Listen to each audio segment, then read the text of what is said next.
আসসালামু আলাইকুম রহমতুল্লাহ। 10 মিনিট মাদ্রাসায় আপনাকে স্বাগতম।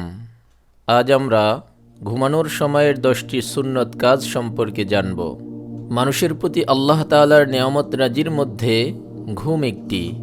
এর মাধ্যমে তিনি বান্দার প্রতি অনেক বড় অনুগ্রহ করেছেন। কোরআনুল কারিমে এ নেয়ামতের কথা তুলে ধরে মহান আল্লাহ বলেন, তিনি স্বীয় রহমতে তোমাদের মধ্যে রাত ও দিন করেছেন, যাতে তোমরা তাতে বিশ্রাম গ্রহণ করো ও তার অনুগ্রহ অন্বেষণ করো, এবং যাতে তোমরা কৃতজ্ঞতা প্রকাশ করো। সূরা কাসাস আয়াত নম্বর 73। তোমাদের ঘুমকে করেছি ক্লান্তি দূরকারী। সূরা নাবা আয়াত নম্বর 9। দিনের ক্লান্তি কাটিয়ে সুস্থ জীবন যাপনে এবং শরীরের বর্ধন কাজের জন্য নিজেদের উপযোগী করে গড়ে তুলতে ঘুমের বিকল্প নেই। মানুষের বেঁচে থাকার জন্য ঘুম অনেক জরুরি বিষয়। ঘুমের মাধ্যমে মুমিন বান্দা নিজেদের দেহ ও মনকে প্রশান্তি দেয়, আর তাতে স্রষ্টার প্রতি আনুগত্য ও মনোবল দৃঢ় হয়। মুমিন মুসলমানের উচিত ঘুমকে ইবাদতে পরিণত করতে সুন্নত ও শরঈ আদব মেনেই ঘুমাতে যাওয়া। যাদের ঘুম আসে না তাদের জন্য ঘুমের সুন্নাতগুলো মেনে চলা জরুরি। ঘুমাতে যাওয়া সম্পর্কে হাদিসে একাধিক দিক নির্দেশনামূলক নসিহত পেশ করা হয়েছে, যা পালনে ঘুমের সময়টিও হবে ইবাদতে পরিপূর্ণ। হযরত মুআয ইবনে জাবাল রাদিয়াল্লাহু তাআলা আনহু বলতেন, আর আমি রাতে ঘুমাই এবং জাগ্রত হওয়ার পর নামাজ আদায় করি। জেগে থাকা অবস্থায় যেভাবে নামাজের মাধ্যমে সওয়াবের আশা করি, ঠিক সেভাবে ঘুমের মধ্যে সওয়াবের আশা করি। সহিহ বুখারী। ঘুমকে ইবাদতে পরিণত করতে 10টি সুন্নতি আদব তুলে ধরা হলো। নম্বর 1, ঘুমের আগে বিছানা ঝেড়ে নেয়া। হযরত আবু হুরায়রা রাদিয়াল্লাহু তাআলা আনহু বর্ণনা করেন, রাসূলুল্লাহ সাল্লাল্লাহু আলাইহি ওয়াসাল্লাম বলেছেন, যদি তোমাদের কোনো ব্যক্তি বিছানায় ঘুমাতে যায়, তখন সে যেন তার লুঙ্গির ভেতর দিক দিয়ে নিজ বিছানাটা ঝেড়ে নেয়, কারণ সে জানে না যে বিছানার উপর তার অনুপস্থিতিতে পীড়াদায়ক কোনো কিছু আছে কিনা। নম্বর 2, আল্লাহর নামে দরজা বন্ধ করা। হযরত জাবির ইবনে আব্দুল্লাহ রাদিয়াল্লাহু তাআলা আনহু বর্ণনা করেন, রাসূলুল্লাহ সাল্লাল্লাহু আলাইহি ওয়াসাল্লাম বলেছেন, যখন সন্ধ্যা হয় তখন তোমাদের সন্তানদের ঘরে আটকে রাখো, কেননা এ সময় শয়তানরা ছড়িয়ে পড়ে। তবে রাতের কিছু অংশ অতিক্রম করলে তখন তাদের ছেড়ে দিতে পারো, আর ঘরের দরজা বন্ধ করবে, কেননা শয়তান বন্ধ দরজা খুলতে পারে না। আর তোমরা আল্লাহর নাম নিয়ে তোমাদের মশকের মুখ বন্ধ করবে এবং আল্লাহর নাম নিয়ে তোমাদের পাত্রগুলোকে ঢেকে রাখবে। কমপক্ষে পাত্রগুলোর উপর কোনো বস্তু আড়াআড়ি করে রেখো। আর শয্যায় যাওয়ার সময় তোমরা তোমাদের প্রদীপগুলো নিভিয়ে দেবে। সহিহ বুখারী। নম্বর 3, ঘুমানোর সময় দোয়া পড়া। হযরত হুযায়ফা রাদিয়াল্লাহু তাআলা আনহু বর্ণনা করেন, রাসূলুল্লাহ সাল্লাল্লাহু আলাইহি ওয়াসাল্লাম রাতে নিজ বিছানায় শোয়ার সময় নিজ হাত গালের নিচে রাখতেন, তারপর বলতেন, আল্লাহুম্মা বিসমিকা আমুতু ওয়া আহইয়া, আল্লাহুম্মা বিসমিকা আমুতু ওয়া আহইয়া। অর্থ, হে আল্লাহ, আপনার নামেই মরি, আপনার নামেই জীবিত হই। আর যখন ঘুম থেকে জাগতেন তখন বলতেন, আলহামদুলিল্লাহিল্লাযী আহইয়ানা বা'দামা আমাতানা ওয়া ইলাইহিন নুশুর। আলহামদুলিল্লাহিল্লাযী আহইয়ানা বা'দামা আমাতানা ওয়া ইলাইহিন নুশুর।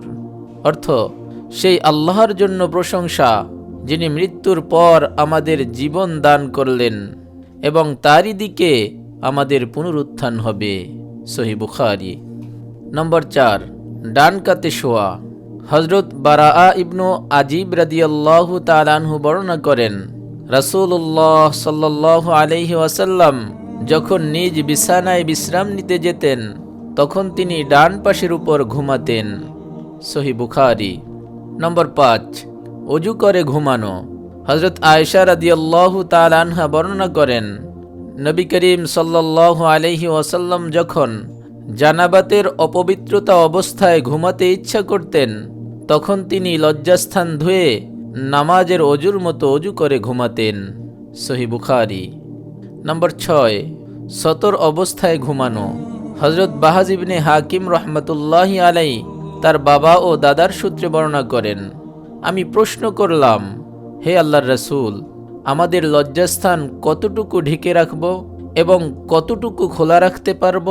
তিনি অর্থাৎ রাসূলুল্লাহ সাল্লাল্লাহু আলাইহি ওয়াসাল্লাম বললেন, তোমার স্ত্রী ও দাসী ছাড়া সবার দৃষ্টি থেকে তোমার লজ্জাস্থান হেফাজত করবে। তিনি আবার প্রশ্ন করলেন, পুরুষরা একত্রে অবস্থানরত থাকলেও?